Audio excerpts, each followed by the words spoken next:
എന്തിനു കിണിക്കുന്നേ? ഇല്ലില്ല, വാരഫലം നോക്കിക്കൊണ്ടിരിക്കുന്നത്. വാരഫലം വായിക്കണോ? അയ്യോ വേണ്ട, ഒന്നാമത് എന്റെ സമയം ശരിയല്ലാന്ന് എനിക്കറിയാം. ഇനി അതും കൂടെ നോക്കിട്ട് എന്തിനാണ് ഞാൻ കിടന്ന് വിഷമിക്കണം? ഓ, മൂലം പൂരാടം 2 നക്ഷത്രവും സൂപ്പർ കേട്ടാ. അവർക്ക് കൊള്ളാം. എന്റെ നക്ഷത്രം നോക്കാം, ഉത്രം.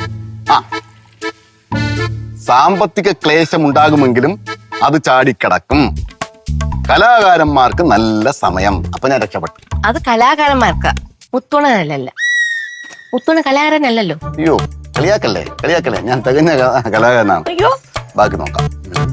അറിയാത്ത കാര്യത്തിന് മാനസിക പീഡ, ശാരീരിക പീഡ എന്നിവ ഉണ്ടാകാൻ സാധ്യതയുണ്ട്. ഇപ്പൊ ഉറപ്പായി.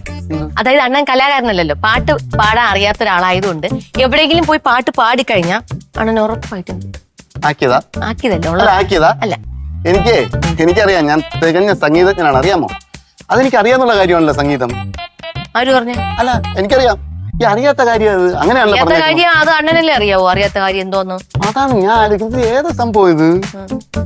അറിയാത്ത കാര്യത്തിന് മാനസിക പീഡ, ഈ ശാരീരിക പീഡ. അതാണ് ഞാനും ആലോചിക്കുന്നത്.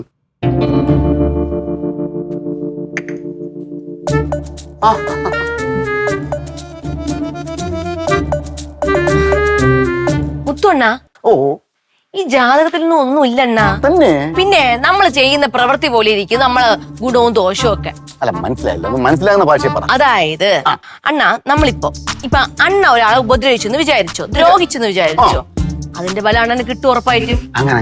പണി ഉറപ്പായിട്ടും കിട്ടും അല്ലേ ചേച്ചി? പണി ഉറപ്പായിട്ടും കിട്ടൂലേ നമ്മൾ ഒരാളെ ദ്രോഹിച്ചു കഴിഞ്ഞാ? കിട്ടും. അതന്നെ. അതിനിപ്പോ ദൈവം കൊടുത്തില്ലെങ്കിലും പണി കിട്ടിക്കോളും. ഇപ്പൊ തോക്കെടുത്ത് ഒരാളെ വെടി വെക്കൂലേ വൈരാഗ്യത്തില്, അതുപോലെയൊക്കെ തന്നെയാണ്. അതുകൊണ്ട് ആരെയും ദ്രോഹിക്കാതെയും പാര വെക്കാതെയും ജീവിക്കണം അല്ലേ? അല്ല, അത് ഞാൻ ആരെ പാര വെച്ചു? എല്ലാരും എനിക്കിട്ടല്ലേ പാര വെച്ചോ? ഇങ്ങനെ അല്ലാത്ത ഉദാഹരണം എന്നാ ചായ കൊണ്ട് അമ്മയ്ക്ക് കൊടുക്കും. ചേച്ചിയും കൂടെ ചായ എടുത്ത് കുടിക്കണേ. ചേച്ചി എടുത്ത് വെച്ചിട്ടുണ്ട്, കുടിക്കാം.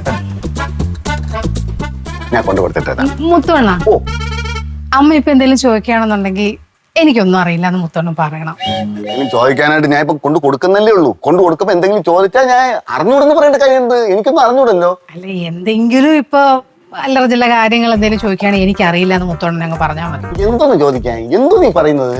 എന്തെങ്കിലുമൊക്കെ ചിലപ്പോ ചോദിക്കും, അറിയില്ല എന്നങ്ങോട്ട് പറഞ്ഞേക്കുക. എന്ത് ചോദിച്ചാലും? ഏത് ചോദിച്ചാലും? ഓ, ഓക്കെ.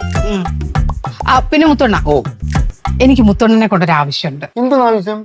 ആദ്യം അമ്മയ്ക്ക് ചായ കൊടുത്തിട്ട് വാ, എന്നിട്ട് ഞാൻ പറയാം. ഇതൊന്നും അങ്ങോട്ട് ക്ലിയർ ആകുന്നില്ല.